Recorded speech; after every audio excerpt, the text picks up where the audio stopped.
And now I will introduce today's special guest. As 2008 was drawing to a close, Canadians witnessed an unusually exciting and just plain unusual bit of political theater, certainly by Canadian standards. A just-elected Conservative government suddenly poised on the brink of defeat. The overnight formation of an unlikely multi-party coalition. The proroguing of a parliament that had barely begun to sit. And then the appointment of a new Liberal leader in record time. When the federal government brings down its much-anticipated budget next Tuesday, who knows how this uniquely Canadian political drama will continue to unfold.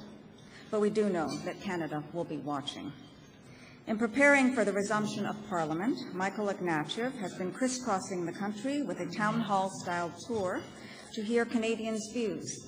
At the same time, Canadians are getting a chance to become better acquainted with the newest leader of the country's oldest political party. Michael Ignatieff has a resume of epic proportions and a list of achievements that goes on for pages. Last month, the Globe and Mail's Michael Volpe offered this description of him. His curriculum vitae is dazzling. A thinker on global affairs, lionized throughout the Western world. A Canadian who has garnered truckloads of awards, honorary degrees, and distinguished lectureships. The eminent director of Harvard's Carr Center for Human Rights, an author of celebrated books published in 19 languages and articles that have appeared in leading periodicals in Britain, the United States, and Europe. A novelist, a journalist, a screenwriter, documentary maker, and television personality who has parsed the central moral and political issues of the times, as well as the Freudian recesses of the human soul. Impressive. Today, we get to learn more about Michael Ignatieff, the political leader, as he offers his policy prescriptions for an ailing economy and his aspirations for his party and the nation. His talk is entitled, Moving Forward from Hardship to Hope. Please join me in extending a warm welcome to Michael Ignatieff.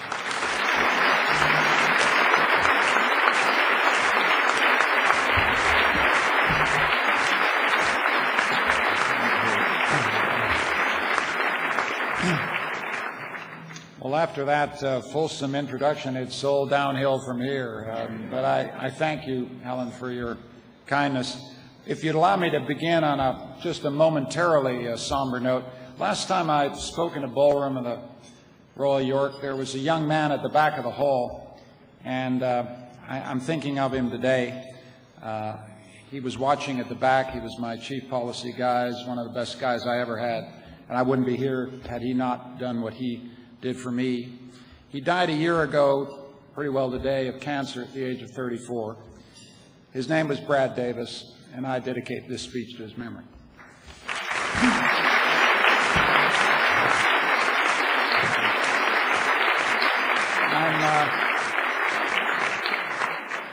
I also want to thank all my colleagues and friends, John McCallum and Bob and Scott and Mario Silva I see out there, and Bonnie Crombie and Rob Oliphant and Gerard Kennedy, Martha Hull Finley, Kirsty Duncan. I'm sure I've just made one of those fatal mistakes. I forgot something. Please forgive me if I've missed anybody out. I want to celebrate my team. I believe that we make a pretty strong contrast between the one-man band on the other side. I'm proud of my team. We want to lead as a team.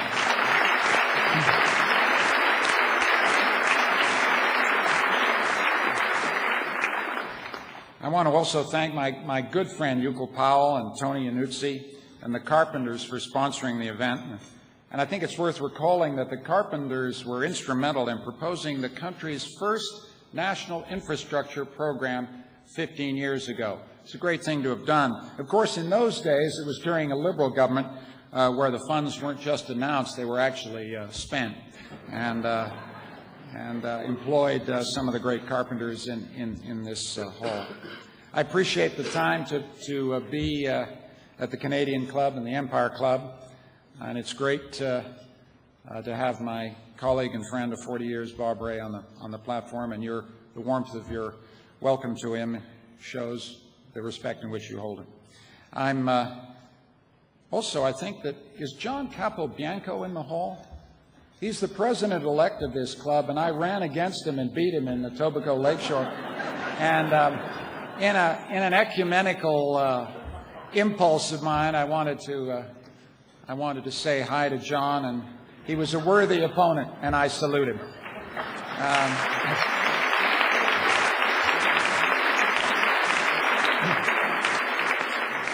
I look around the room today. I'm not deluded. Some of you actually do support the Prime Minister, and maybe 50-50 in this hall are big fans of the Prime Minister, and the other half, of course, are huge supporters of Barack Obama. This club, the two clubs, the Empire Club and the Canadian Club, have always been very important to my family. When I was preparing this talk, my people discovered that 3 generations of my family have spoken to this club. My great-grandfather, a New Brunswicker called George Parkins, spoke to the Empire Club. My grandfather, a dispossessed Russian emigre, spoke to this club. And my dad spoke to this club in 1969. So I'm the 4th generation. And I looked up my father's speech, and he said then in 1967, "Those to whom this opportunity is offered, I realize, have to be brilliant or original or both. Since there is difficulty in being brilliant when you're trying to be original and being original when you're trying to be brilliant, I'll just try to be informative." And so, Dad, wherever you are, I'll take your advice. I've been traveling coast to coast with the leaders of my economic team, Scott Bryson and John McCallum, holding town halls with business and union leaders, students, legislators, seniors, Canadians from every walk of life. You can't lead, ladies and gentlemen, unless you listen. And we have really listened. We've listened to heartfelt stories about lost jobs, small businesses on the edge, fears about paying for drugs for your sick children, worries about having to go to the local food bank. And I've heard troubling questions that go to the heart of our dilemma as a people. How will I ever get my first job? Have I seen my last job? How do I tell loyal employees that we're closing down? How will I help get my kids the funds for college? And a large number of Canadians come up to me and they say, you know, I'm going to get by, but I'm worried about my neighbor. I'm worried about my co-worker. And it's a good thing to hear that. We're a people who look out for each other, and we must not lose that, because recessions can divide a country. They can make us mean. They can turn us selfish, and we must not let that happen. We need to take...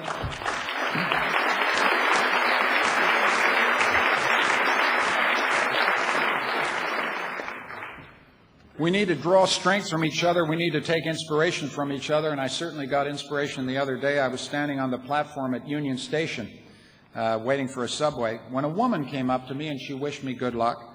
And I asked her where she was from, and she said she was from Oshawa. And she said she was on her way to the YMCA for job counseling. And I asked why, and she said she was a tool and die maker at GM, and they'd let her go. And I said, you must be worried. And she said, you bet. I'm a single mom. I've got one boy in university, and I've got another boy finishing high school, and it all comes down to me. And then she added something I'll never forget. She said, but we'll get there. We will get there. With that kind of spirit, we'll get there all together. I'm in politics to help that woman get the training she needs, get the next job, get her kids through university, and make sure she has a secure and happy retirement with her grandchildren. And she needs a government as strong and resourceful and courageous as she is. And those of us in elected office must not fail her. Nous devons serrer les coudes en tant que pays. Nous avons commencé cette période de difficulté ensemble et nous arriverons à en sortir ensemble, plus unis, plus compétitifs, plus confiants que jamais. Je sais que nous pourrions y arriver. Nous autres libéraux, nous comprenons ce que signifie diriger en période de difficulté. Les Canadiens tournent vers nous lorsque les temps sont durs. Les Canadiens ont une mémoire. Ils se souviennent de notre bonne gestion budgétaire, des excédents budgétaires répétés, de la réduction de la dette, des allègements fiscaux sur les profits, les recettes et les revenus, de notre excellent bilan financier et de nos politiques sociales prévoyantes. Les Canadiens se rappellent aussi que nous avons comblé le déficit de 42 milliards de dollars laissé par les années Mulroney. Nous avons épongé ce déficit et bon Dieu que c'était difficile. Aujourd'hui, M. Harper nous a amenés à cette époque conservatrice difficile. We need to stand together as a country. We went into this turmoil together and we'll come out of it together more united, more competitive, more confident than ever. I know we can. We Liberals understand something about leadership in tough times. We've been here before. And Canadians turn to us when times are tough, because Canadians remember. They remember sound fiscal management, repeated surpluses, debt reduction, tax cuts on profits, revenue, and income, strong financial performance, and forward-looking social policy. Canadians remember that it was we who cleaned up the $42 billion deficit left behind by Brian Mulroney.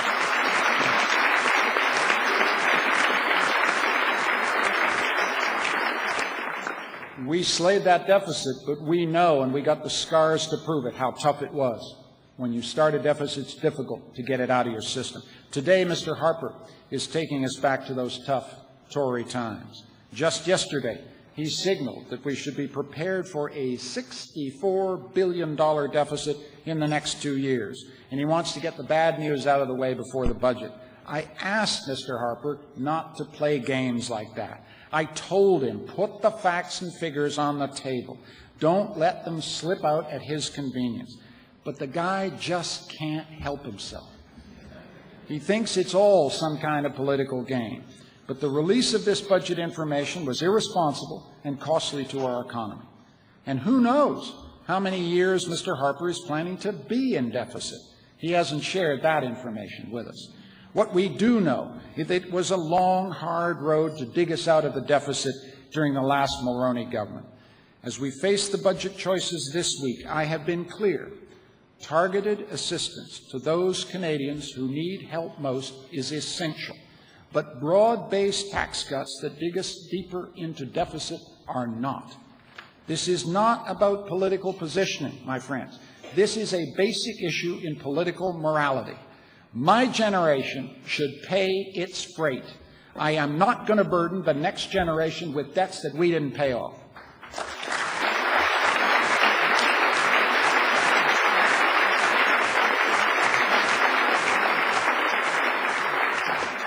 If the government proposes a deficit, and we accept the necessity of a temporary deficit, but if they propose a deficit, I want to see the plan that digs us out. And I don't want the plan based on some numbers made up in the PMO's office. Trust Canadians with the truth, then show them you're competent. When a Liberal government returned the country to surplus, we set aside a contingency reserve, savings for a rainy day, a $3 billion cushion. But this government scrapped that reserve. They spent rashly. They cut taxes rashly. They brought Canada to the red line when times were good, and now the cupboard is bare. We face hard times, headed towards a deficit that may top $100 billion before we get to the other side of this thing. And barely 8 weeks ago, the government claimed there would only be a short recession, and certainly no need to run a deficit. And the question Canadians are asking is, how did this guy get it so wrong? How did Stephen Harper completely misjudge the crisis we're facing? In September, on the campaign trail, you'll remember, Mr. Harper said if we were going to have a recession, he probably would have had it by now. Remember that? In October, he told us there was still no recession, but this is great. There was sure to be a lot of great buying opportunities emergence as a consequence of all that panic, I quote. In all seriousness, that was Mr. Harper's strategy. Let the chips fall where they may, and if you can make a few bucks on the misfortune of others, good luck to you. I don't like that kind of politics. And I'm in politics to stop that kind of politics.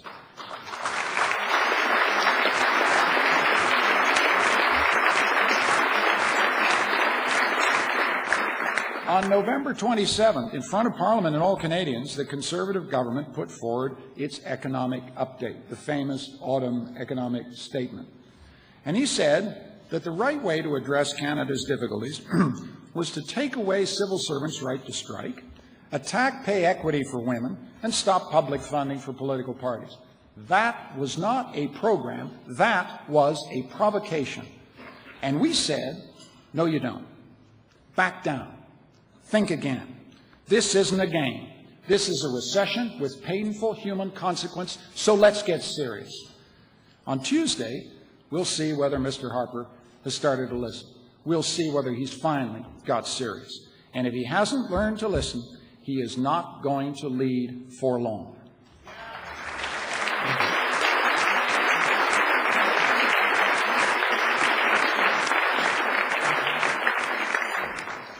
The real test of leadership is listening when it counts. It also means getting your story straight and telling Canadians the truth. Mr. Harper has failed to tell Canadians the truth. The truth is we lost more than 100,000 jobs in the last 60 days. The unemployment rate for young Canadians is pushing 13%. And I don't want to live, and you don't want to live in a country where young people begin their working lives on the unemployment line. And it's not just those who can't find work or those who lose their jobs altogether. It's all the people now going on short time. At Canada's largest steel company, Dofasco, thousands of employees were put on a 2-week layoff over Christmas. And as of January 1st, salaried employees are now working 4 days a week. You know what that means? That means you start the new year with a 20% pay cut. You like that? I don't. It's not just workers in the blast furnaces and the coke ovens. The recession is scything through every family in Hamilton. It's hurting Sudbury, the Sioux, Windsor, Thunder Bay. And the Canadians who work in the big banks downtown, maybe some of you aren't feeling too happy at the moment, aren't feeling too sure that they'll have a job at the end of the year. That's the truth. That's where we are. And this isn't just a central Canada recession, as Scott and John and I discovered. It's a pan-Canada recession. The city in Canada that lost the most jobs last month, guess where that was? Calgary. Calgary. When Alberta is hurting, the whole of Canada is hurting. And the whole country suffers. In the forestry towns of the BC interior, dependent on demand for their lumber, they're facing the collapse of the U.S. housing market. In Saguenay-Lac-Saint-Jean, Alcan is cutting jobs. In Esterhazy, Saskatchewan, a town that Suzanne and I have a particular affection for, the potash mines are cutting back. Dans tout le pays, des millions de Canadiens sentent que leur avenir est précaire. Ils savent que le taux de chômage n'est pas une statistique. Ils savent que le chômage, c'est une peur au ventre, peur de ne pas pouvoir nourrir sa famille, peur que ce qui était arrivé à votre voisin va arriver chez vous. Voilà la vérité.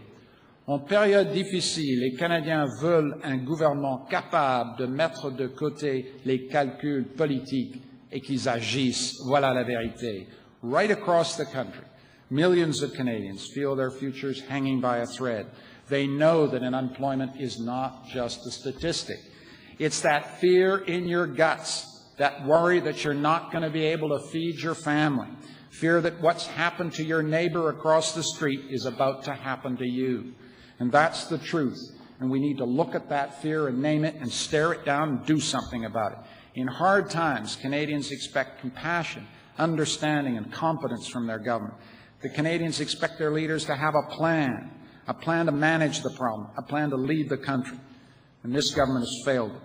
The federal government has been weakened in its capacity to deal with the problems we face in a time of turbulence and uncertainty.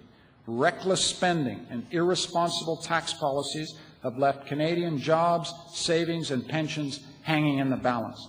Canadians deserve better. We deserve better than a government that turned an economic crisis into a political crisis and from there into a national unity crisis. We deserve better than a government that is the last country in the G8 to come up with a plan for dealing with a crisis that the whole world saw coming in 2007. And this is where the failure of leadership is so flagrant. Leadership is about anticipating the future.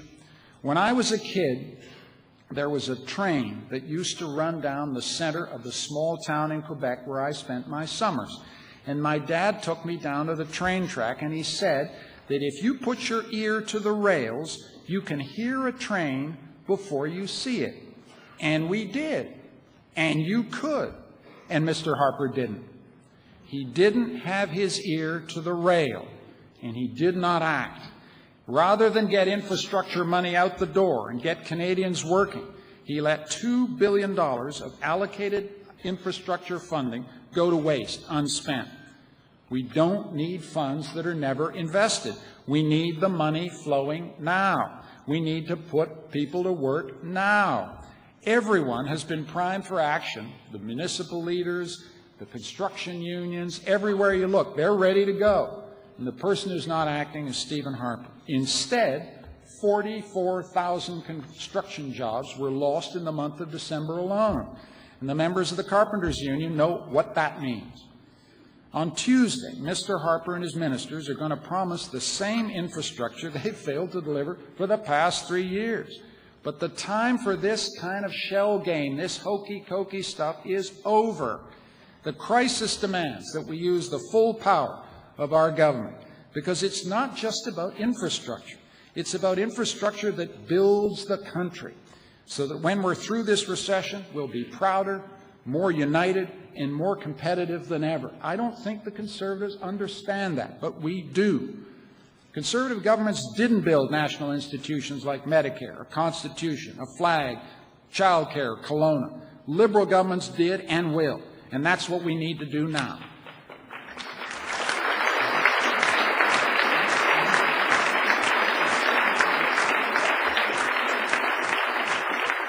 We need a budget that looks forward, that binds our country together and makes us stronger today and stronger tomorrow. We need affordable housing. We need public transit. We need energy grids. We need high-speed rail. We need programs that lift Canadian families out of poverty. We need to protect the pensions and savings of senior citizens so that we deliver on a fundamental promise of Canadian life, that retirement is a time of accomplishment and not a time of fear and anxiety. Mr. Harper, this is the key thing for me. Mr. Harper has allowed this country to slip, to become less than the sum of its parts. And now is the time to invest wisely so that this country once again becomes more than the sum of its parts.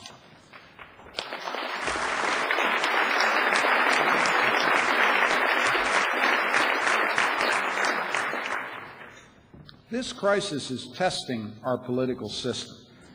And it's testing all of those in public life, our good friends in the provincial government of Ontario. It's testing all of us. And Canadians everywhere are asking politicians, raise your game. Raise your game. Be equal to the hour. And the inauguration of President Obama this week shows how one man putting himself at the head of millions can restore trust and faith in the political process. And we in Canada must do the same. We do not need to drift with the tide. We can act. We can choose. We can avoid the worst and we can create the best together. We can rebuild the trust that has been broken and restore faith in our own country. Canadians want a government that puts their country first. Enough with the games. Enough with the attack ads. Enough with the divide and rule. Let's try and do what's right. I swear to you, I will try to do what's right for my country next week. But I will ask some tough questions, because that's my job. Some tough questions of Mr. Harper and his budget. Will it help the needy? Will it save jobs? Will it create the jobs of tomorrow? Will it be fair to all of Canada's regions? And will it burden our children with debt? Those are the questions a responsible opposition has to ask. And if the government fails, the answer is don't cut it. I am ready to lead. But I do not seek office at any price. And I'm looking for shortcuts here. But I am ready. And my team is ready. And my deepest instincts, the instincts of this Liberal team, is that this country is strong, not weak. It is united, not divided. We are a determined, courageous, uncomplaining, and resolute people, just like that woman on the subway station at Union. Nous avons été, nous sommes et nous serons un exemple pour le reste du monde. Nous avons été, nous sommes et nous serons un phare parmi les nations. À présent, période de crise, ce phare doit briller. Les Canadiens doivent saisir cette chance, comme ils ont déjà fait par le passé. We have been, we are, and we will be an example to the world. We have been, we are, and we will be a light among the nations. And in crisis, our light must shine. We must seize the moment, as Canadians have done before. Just take this hotel, little example. The Royal York opened its doors in 1929. Hell of a year to open a hotel. It was the tallest building in the Commonwealth, and it was the only one in Canada with elevators. When the stock market crashed a few months later, many thought the Royal York would close its doors. Many thought we'd never see tall buildings in Toronto again. Look at the city now. Look at what we have become now. Look at what we built in the darkest times in the 30s, in our parents' and grandparents' generation. Let's keep faith with the faith that they had. Look at the country now. Imagine what we can be. We can jumpstart job creation. We can spur innovation. We can lay the foundations for an economy of the future. We can protect the vulnerable, protect the jobs of today, create the jobs for tomorrow. This is the test this budget must meet. And my job is not to let Mr. Harper skate by with a passing grade. That's not good enough. It's not acceptable for Canadians. Not in these times, not ever. Now's the time to do better. My party and I want to bring people together with common purpose and common enterprise, to show courage and boldness and revive the faith that people have in themselves and in their country, to draw upon the resourcefulness of Canadians and ask them to be equal to the greatness of this wonderful country, to forge long-term prosperity, strengthen our citizenship, strengthen our unity, rediscover our place in the world. Canadians understand the future poses challenge. The days ahead will be difficult. But together, tous ensemble, we can fill them with optimism and hope. And then, mes chers amis, my fellow citizens, my friends in this room, our light will truly shine. Thank you so much.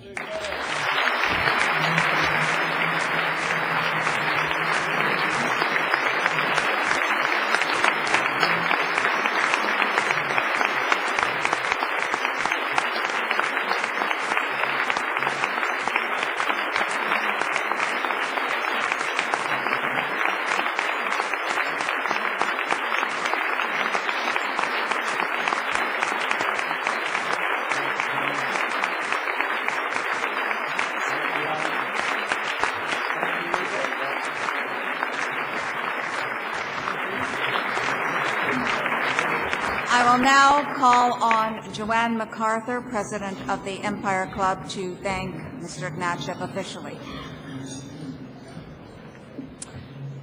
Madam President, distinguished guests, fellow members and guests of the Empire Club and the Canadian Club, I have the honor to express your formal thanks to the Honourable Michael Ignatieff.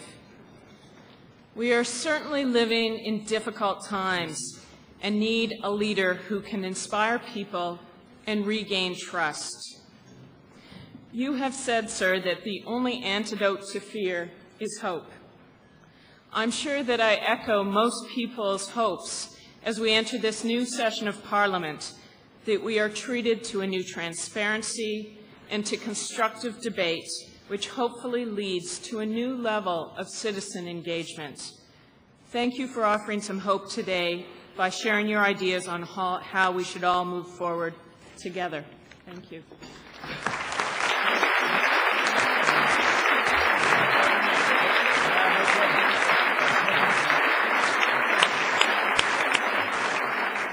Thank you, Joanne. Thank you again, Mr. Ignatieff, and thank you to all of you for joining us today. This concludes our television programming, which has been broadcast live on Rogers TV and CPAC. This meeting is now adjourned.